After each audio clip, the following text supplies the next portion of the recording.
When you make a choice, who exactly is doing the choosing? Is there someone in your head, but it's not you? What is a chicken sexer, and what do they have to do with British plane spotters during World War II? Do we have free will, or don't we? Welcome to Inner Cosmos with me, David Eagleman. I'm a neuroscientist at Stanford, and one of my big interests has always been understanding all the stuff we do that we don't have access to why we did it, or the stuff we believe is true, but we don't have access to why we believe it.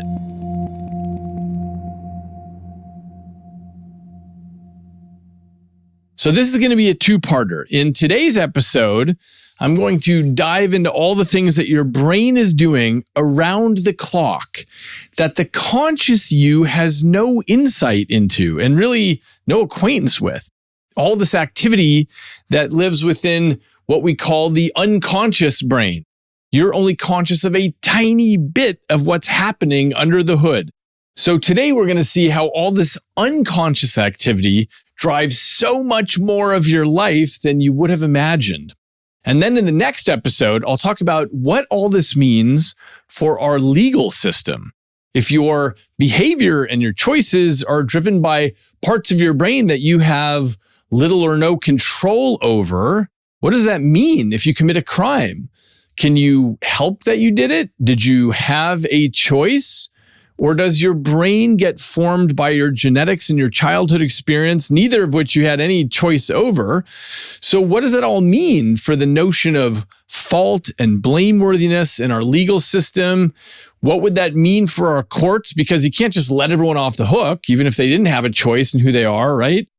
So next week, we'll dive into what happens at the intersection of neuroscience and the legal system, and how we can build a system moving forward that gets bad actors off the street and is compatible with insights of modern neuroscience. So let's start at the beginning. Ours is an incredible story. As far as anyone can tell, we are the only species on the planet that has grown so complex that we have thrown ourselves headlong into this game of reverse engineering ourselves. Imagine that you plugged some peripheral devices into your laptop and it began to control those and removed its own cover and pointed its webcam at its own circuitry and tried to figure out how it runs. That's us. That's our species. And what we have discovered by peering into the skull ranks among our most significant intellectual developments. What we found is that all the facets of our behavior, our thoughts, our experiences, these are inseparably yoked to this vast, wet, chemical electrical network called the nervous system. And this machinery is totally alien to us, and yet somehow it is us. When we look at the brain, this is the most complex device we have ever found in our universe. The human brain is made up of 86 billion specialized cells called neurons, and each neuron is as complicated as the city of New York. Every neuron contains the entire human genome, and it's trafficking millions of proteins around inside it. And every neuron is connected to about 10,000 of its neighbors. So that means you have something like 500 trillion connections in your brain. So that means if you took a cubic centimeter of your brain and you examined that, there are as many connections in there as there are stars in the Milky Way galaxy. It's totally impossible for any of us to understand a system of this complexity. But one thing is clear, this 3 pounds of wet biological stuff is you. All your thoughts, your hopes, your fears, the agony and the ecstasy, it's all happening right inside here in your brain, in the darkness of your skull. So in other words, it's not that you have a brain, it's that you are your brain. So how do we know this? Well, imagine you were to get in a car accident and you hurt the tip of your pinky. You'd be sad about that, but you wouldn't be any different as a person. But if you were to damage an equivalently sized little chunk of brain tissue, that can change you entirely. That can change your decision making or your appetite for risk or your ability to see colors or name animals or understand music or read signals from your body or to understand the concept of a mirror or 100 other things that we see every day in the clinics when people get brain damage due to strokes or tumors or traumatic brain injury. Now, here's the surprise. Almost all of this machinery of you runs under the hood, meaning you don't even have access to it or have any acquaintance with it. So think about moving your arm to get your coffee mug to your mouth. That feels very simple, but it's actually underpinned by a lightning storm of brain activity. Literally hundreds of millions of neurons are popping off. They're chattering with these electrical spikes between tens or hundreds of times per second to allow you to grip the cup, see the cup, arrange your grip on the handle, lift it with the right strength, bring it to your mouth, position it against your lower lip, tilt it, take a sip. Okay, the remarkable thing is you don't have any awareness of all these microscopic neurons and their massive dialogue that they're chattering away in. And by massive, I mean every neuron in your head is shooting off these little electrical spikes, tens or hundreds of times per second, every second of your life. And multiply that times these 86 billion neurons. If you represented each spike by a single photon of light, the action inside your skull at any moment would be blinding. But the thing I want to zoom into today is that you don't have any awareness of this, any insight or consciousness of all the action going on. The only thing you know is whether you spilled the coffee on yourself or not. That's it. All the action is happening at the level of billions of biological cells, and you don't even know how you do it. Now, it's not just your cup of coffee, it's everything in your life. It's how you drive a car. It's how you recognize a friend's face. It's how you get a joke. It's how you fall in love. These are all underpinned by massive storms of electrochemical activity inside the darkness of your skull. So the conscious you is really the smallest part of what your brain is up to. Here's an example that got me thinking about this when I was young. There was an old experiment at the University of Chicago. And in this experiment, men were asked to rate how attractive they found photographs of different women's faces. So the photographs were 8 by 10 photos, and they would flip through them and they would rank each woman from 1 to 10. Now, unbeknownst to the men, in half the photographs, the eyes were dilated. And in the other half of the photographs, the eyes were normal. So the result turned out to be that the men were consistently more attracted to the women with dilated eyes. But the important point is that the men had no insight into their decision making. None of them said, oh, I noticed that her pupils were 2 millimeters larger than her pupils. And presumably none of the men knew that dilated eyes is a biological sign of reciprocal attraction. But their brains knew it, and here they were making the right sorts of decisions as carved by millions of years of natural selection without having any idea why they were making those decisions. They simply felt more drawn towards some women than others for reasons they couldn't put a finger on. So who was doing the choosing? It wasn't really like the men were choosing, but instead it was a choice of successful neural programs that had been burned deep into the circuitry over the course of hundreds of thousands of generations. Brains are in the business of gathering information and steering behavior appropriately. And it doesn't matter whether consciousness is involved in the decision making. And most of the time, it's not. This is true whether we're talking about dilated eyes or the sting of jealousy or the pull of attraction or your love of sugary cookies or the great idea that popped into your head last week. For all of these, consciousness is the smallest player in the operations of your brain. Your brain runs mostly on autopilot, and your conscious mind has very little access to the giant and mysterious factory that runs below it. And when you start looking around, you see evidence of this all around you. So think of when your foot gets halfway to the brake of your car before you consciously realize that a truck is backing out of a driveway on the road ahead of you. Or when you notice your name spoken in a conversation across the room that you thought you weren't listening to. You see this when you're in a conversation and you don't know the words that are going to spill out of your mouth. You, the conscious you, just sits in the back seat and waits to see what comes pouring out. Now, the brain is massively complex, but that doesn't mean that it's incomprehensible. Our neural circuits were carved by natural selection to solve problems that our ancestors faced during our species' evolutionary history. So your brain has been molded by evolutionary pressures, just like your spleen and your eyes have. And so has your consciousness. Consciousness developed because it was advantageous, but only advantageous in limited amounts. So why do we have consciousness at all? Well, think of this as an analogy. Look at all the activity that's happening in the nation at any moment. You've got factories going and telecommunication lines and businesses shipping product and people eating and police chasing criminals and schools running and lovers rendezvousing and everyone's doing their thing. Teachers and athletes and doctors. There's a ton of action going on in the nation. Now, you want to know what's happening in the nation, but you can't possibly take in all this information at once. It's too much to be useful, even if you could take it in.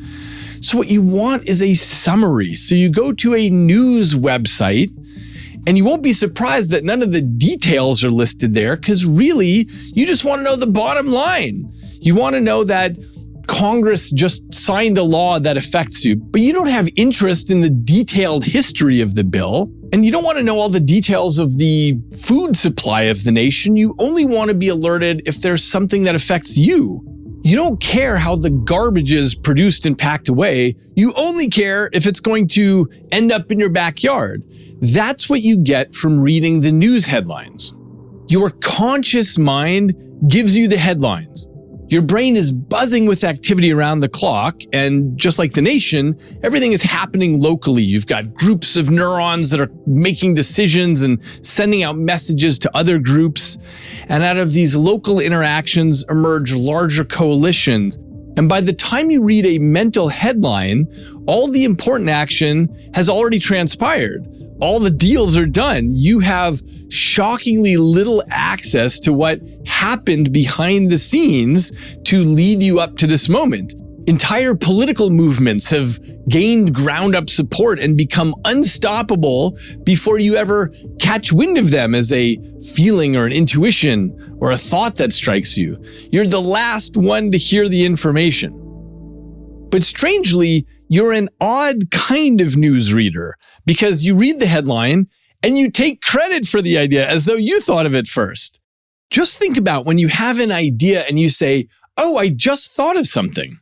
It wasn't exactly you that thought of it. Your brain's been working on that behind the scenes for hours or days or weeks, consolidating information, evaluating options, and eventually it serves something up to your conscious mind and you say, "Oh, I'm a genius." But it wasn't really you, right?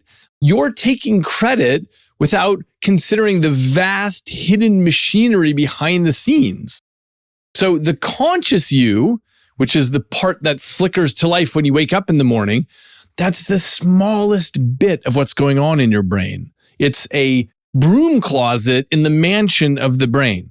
Most of what you think and do and believe is generated by functions of your brain to which you have no access. So the conscious mind is like a stowaway on a transatlantic steamship that's taking credit for the whole journey without acknowledging all the massive engineering that's underfoot. And it kind of has to be that way because really the conscious mind is acting like the CEO of an enormous organization. So think if you're the CEO of some huge international company, you can't possibly get involved with all the little tasks of knowing what software version is on employees' computers, or where the food for the cafeteria is coming from, or where the truck tires are being ordered from. The organization is just way too big. So your job as the CEO is to kick your feet up on the desk and wait for the phone to ring if there's a problem. And this is essentially what the conscious mind is doing. So who exactly deserves the credit for the great idea that you have? This is a tough one that people have been wrestling with for ages. I was recently reading about the mathematician James Clerk Maxwell, who in 1862 developed a set of sweet equations to unify electricity with magnetism. But on his deathbed, he said that, quote, something within him, unquote, discovered the famous equations, not him. He admitted that he had no idea how ideas actually came to him. They simply came to him. The author, William Blake, wrote the long poem Milton, and later he said, quote, I have written this poem from immediate dictation, 12 or sometimes 20 lines at a time, without premeditation and even against my will, unquote. Or the novelist Goethe said that he had written one of his novellas with practically no conscious input, as though he were holding a pen that moved on its own. Or think about the British poet Samuel Taylor Coleridge. He started to use opium in 1796, and originally it was for relief from toothaches, but after a while he was addicted, and he wrote his famous poem Kubla Khan on an opium high. Now, we give credit for that poem to Coleridge because it came from his brain and no one else's, right? But he couldn't get a hold of those words while sober. So who exactly does credit for the poem belong to? As Carl Jung said, in each of us, there is another whom we do not know. Or as Pink Floyd put it, there's someone in my head, but it's not me. Almost everything in your mental life is not under your conscious control. And the truth is, it's better that way. Consciousness can take all the credit it wants, but it's best left at the sidelines for most of the decision-making that cranks along in your brain. When your conscious mind messes with details that it doesn't understand, the whole operation runs less effectively. So if you play the piano, you know that if you start to think about where your fingers are going, you're dead. You can't do it anymore. Or here's something to try. I want you to try this. Take 2 dry erase markers and go stand in front of the dry erase board. And what I want you to do is write your signature with your right hand at the same time that you're writing it backwards with your left hand. So you're writing your signature and its mirror reverse at the same time. So go ahead and try this for a moment if you are near a dry erase board. And you'll quickly find that there's only one way you can do it, and that is if you don't think about it at all. The moment you start thinking about what a backwards letter looks like, the whole thing fails. You stumble and you stutter along and you just can't do it. But you actually can do this if you simply don't think about it, if you just zen out and let your hands do the work. So you can only do it if you exclude conscious thought. Here's another example. Pretend you're driving, and what I want you to do is actually put your hands up on an imaginary steering wheel in front of you. So put your hands there. And if you're in a car while listening to this podcast, don't do this. Okay. So imagine with your hands on the imaginary steering wheel that you are in the center lane going 30 miles an hour, and I want you to make a lane change into your right lane. So go ahead and turn the wheel in the way that you would to make a lane change. Now, if you're like essentially everybody who I've ever tried this with, what you do is you turn your wheel to the right and then back to center. Is that what you did? Okay, so that turns your car to the right, and now you bump over the sidewalk and you crash into the buildings. The way you make a lane change is by turning the steering wheel to the right, then back through the center and just as far to the left, and then you're back to the center again.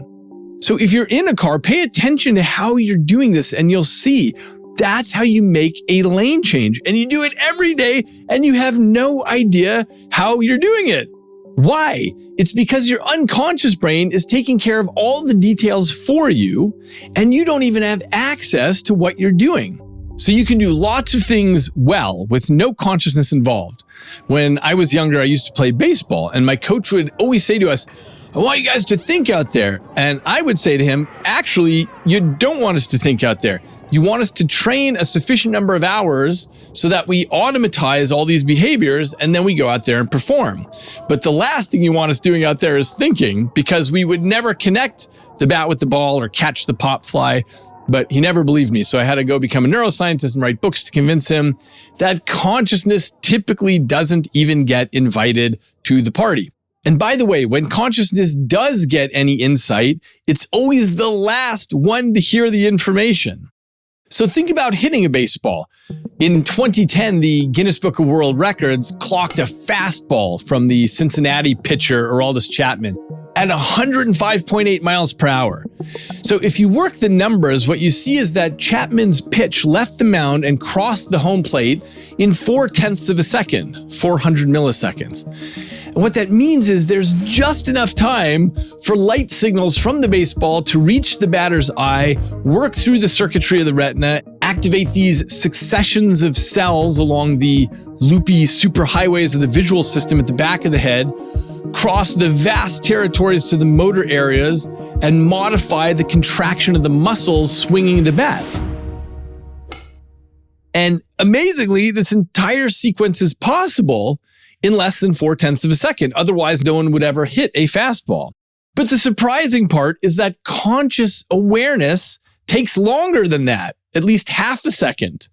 So the ball travels too rapidly for batters to be consciously aware of it.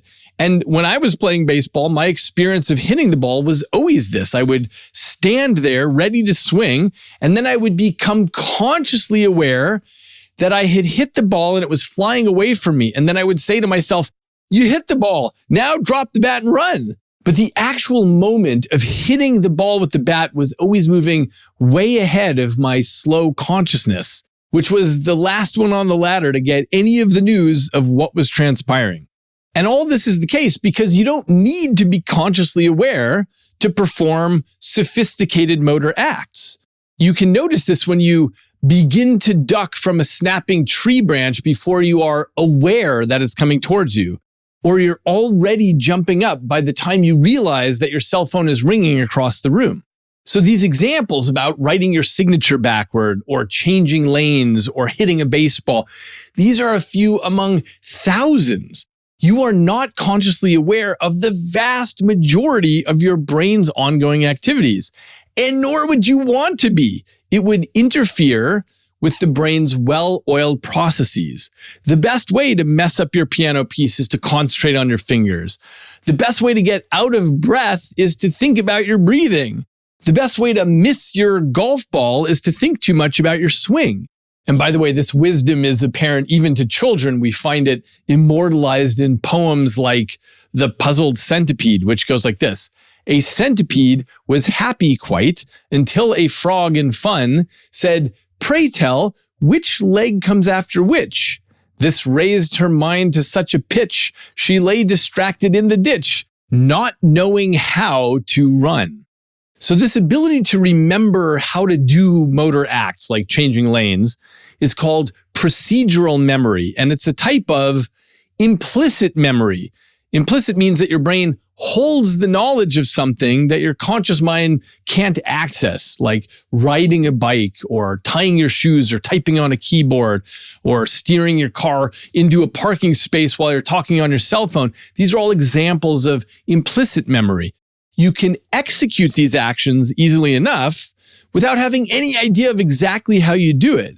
You would be totally unable to describe the perfectly timed choreography with which your muscles contract and relax as you do these things, or as you navigate around other people in a cafeteria while you're holding a tray. But you don't have any trouble doing any of these things. This is the gap between what your unconscious brain can do and what you can access consciously. To the extent that consciousness is useful, it's useful in small quantities and for very particular kinds of tasks. It's easy enough to understand why you wouldn't want to be consciously aware of the intricacies of your muscle movement, but this can be a little less intuitive when applied to your perceptions and thoughts and beliefs, which are also the final products of the activity of billions of nerve cells. For a good example of this, consider chicken sexers. So what is a chicken sexer? Well, when little chicken hatchlings are born, large commercial hatcheries divide them up into males and females. And this practice of figuring out which is which, of distinguishing the two genders, this is known as chicken sexing.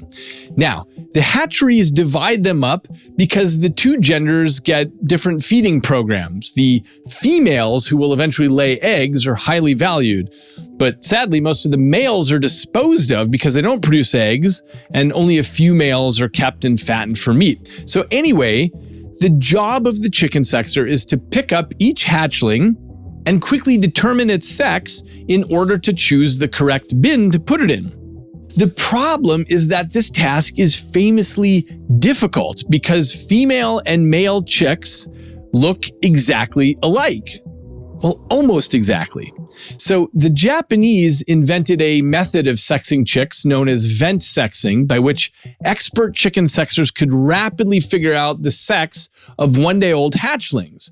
So beginning in the 1930s, poultry breeders from around the world traveled to the Zen Nippon chick sexing school in Japan to learn the technique.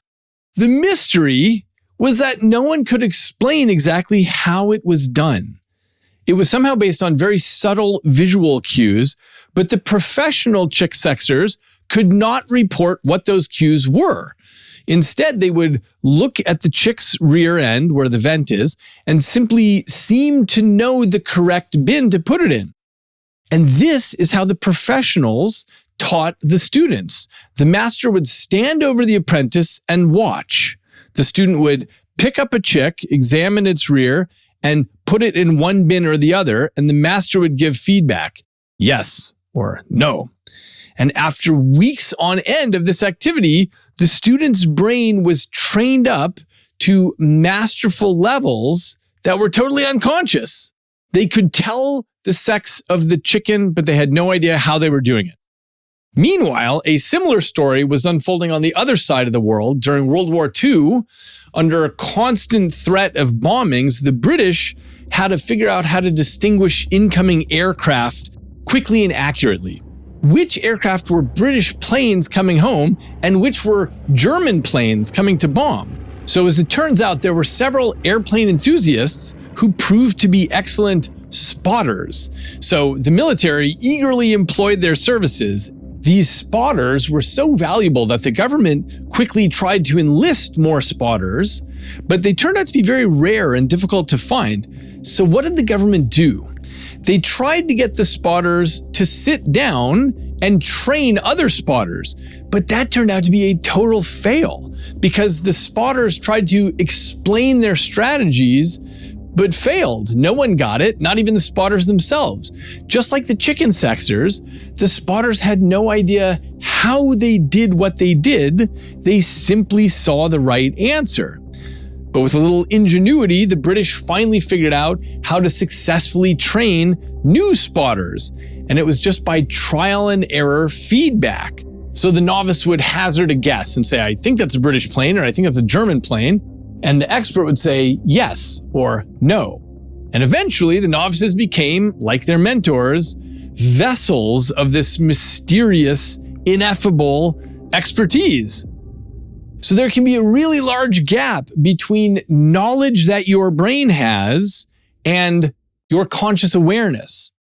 So when we examine skills that aren't available to introspection, like making a lane change or hitting the baseball or chicken sexing, the first surprise is that your brain's unconscious memory for something, your implicit memory, is totally separable from things that you can talk about consciously, or your explicit memory. You can damage one without hurting the other. So, for example, sometimes a person will get brain damage and get what's called anterograde amnesia, which means they can't consciously recall new experiences in their lives. If you spend an afternoon trying to teach a person like this the video game Tetris, they'll tell you the next day that they have no recollection of the experience. They've never seen this video game before. And most likely they don't have any idea who you are either. But if you look at their performance on the game the next day, you'll find that they have improved exactly as much as a person without amnesia. In other words, their brains have learned the game implicitly. The knowledge is there. It's just that it's not accessible to their consciousness. By the way, as an interesting side note, if you wake up an amnestic patient during the night after they've played Tetris, they'll report to you that they were dreaming of colorful falling blocks, but they have no idea why. And of course, it's not just chicken sexers and plane spotters and people with amnesia who enjoy unconscious learning. Essentially, everything about your interaction with the world rests on this process. You probably would have a difficult time putting into words the characteristics of your father's walk or the shape of his nose or the way that he laughs. But when you see someone who walks or looks or laughs like him, you know it immediately. Now I want to return to this point that I mentioned at the beginning, which is that you are your brain. And this is why things like brain damage can change you.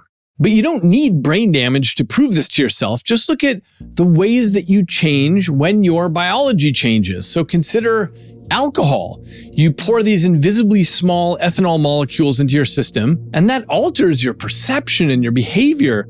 Your social inhibitions are lower. You feel freer. You think you're funnier at parties. You do more adventurous things. It's just a molecule of a particular shape that interacts with the membranes of your neurons. But it very slightly changes the way that information flows through these giant networks. And so who you are becomes slightly different. And drugs of all sorts influence our behavior. This is obvious with narcotics. They slightly tweak the behavior of the network, and now you're talking to silver leprechauns. And I'll give you another interesting example of the influence of molecules. Take the professional wrestler Chris Benoit, who was this giant muscly guy who had a world heavyweight championship. And he went home one night in 2007 and he murdered his wife and his son, and he hung himself from one of the pulleys of his weight machines. Now, at the autopsy, they figured out he was on massive doses of the steroid testosterone and other anabolic steroids. And these can cause paranoia and violent outbursts, and it's known as roid rage. You change the exact balance of chemicals under the hood, and you change your decision-making. You change who you are. And by the way, these kinds of changes in who you are, these apply to prescription medications as well. Some years ago, physicians began noticing that some of their patients who had Parkinson's disease were becoming compulsive gamblers, and they were blowing their family's money in Las Vegas or Atlantic City or online poker. Now, Parkinson's disease involves a decrease in a neurotransmitter called dopamine. And so the medications to help that, they crank up dopamine levels, and that makes the tremors and the rigidity go away. But dopamine also plays a second role in your brain, not just involving how your muscles work, but also in your reward systems. So it turns out that by ratcheting up the level of dopamine, it was changing the decision-making of the patients. It gave them a much bigger appetite for risk-taking. And one of the ways this expresses itself is with gambling. So nowadays, these Parkinson's medications come with a warning on the label that if you notice an increase in gambling or other risk-taking behavior, then the dosage should be turned down. So what's clear is that the sum total of your neurochemistry, whether from alcohol or drugs or abuse or steroids or clinical medications, whatever, these modify your behavior. So nowadays, what this all means is that when we talk about morality and decision-making, what we're really talking about is the neural basis of this. And this leads us to the very deep question about free will. Is the mind separate from the brain, or are they the same thing? And because of all the cases we have of brain damage and narcotics and disease states and how people's behavior changes when their brain changes, it's a very reasonable hypothesis that you do not have free will. You are your brain. And although it's a mind-bogglingly complex system, it's nonetheless a machine, a giant machine whose complexity we could never capture, but a machine nonetheless. As far as we can tell, every neuron that we measure is driven by the activity of other neurons, and those are driven by the activity of other neurons. So it's not even clear where that extra bit of free will would even live. What would make the whole machine not a machine? So try this. Whatever your sexual orientation is, go ahead and switch it. So if you're straight, become gay. And if you're gay, go become straight. Go ahead, I'll wait. Okay, good luck, right? Because free will isn't really what you might intuit. It's not like you just make a decision about something consciously, and then that's where things go. And this is the same with addictions and cravings and temptations. You can't just say, look, I'm the kind of person who doesn't like cookies or sex or food or whatever, and then that's how things go. There's a lot running under the hood that you have no access to and no acquaintance with. Now, I'm going to cover the free will question in much more depth in future episodes, but for now, I just want to say it's a bit of a difficult one to answer. Do we have absolutely no free will? Do we have a little bit of it? I think it's fair to say that most neuroscientists land on the position that we probably have none because every neuron in the brain is driven by other neurons, and it's not clear where you get the extra bit. I just want to flag that given the available data, I think it's probably too early for us to conclude on this point with absolute certainty because our science is still quite young. But what is absolutely clear is that if we have any free will at all, it is just a bit player in the system. The unconscious brain is the one in charge, and the conscious you is not driving the boat. So even if there is just a little bit of free will, just about everything you think and do and act and believe is generated by parts of your brain that are doing their own thing. Okay, so let's wrap up. What we've done in this episode is set up some foundational issues about how little we have access to what's running in our brains, all the activity that determines who we are and how we act and what we believe. So join me next week for part 2, where we'll ask how all this could or should affect the legal system. If we don't have free will, or very little of it, what does that mean for the notion of culpability? In what sense are we responsible for our actions when there's so much running under the hood and so little conscious choice? We can't not take bad actors off the street, but how do we reconcile these two fields of neuroscience and legal theory?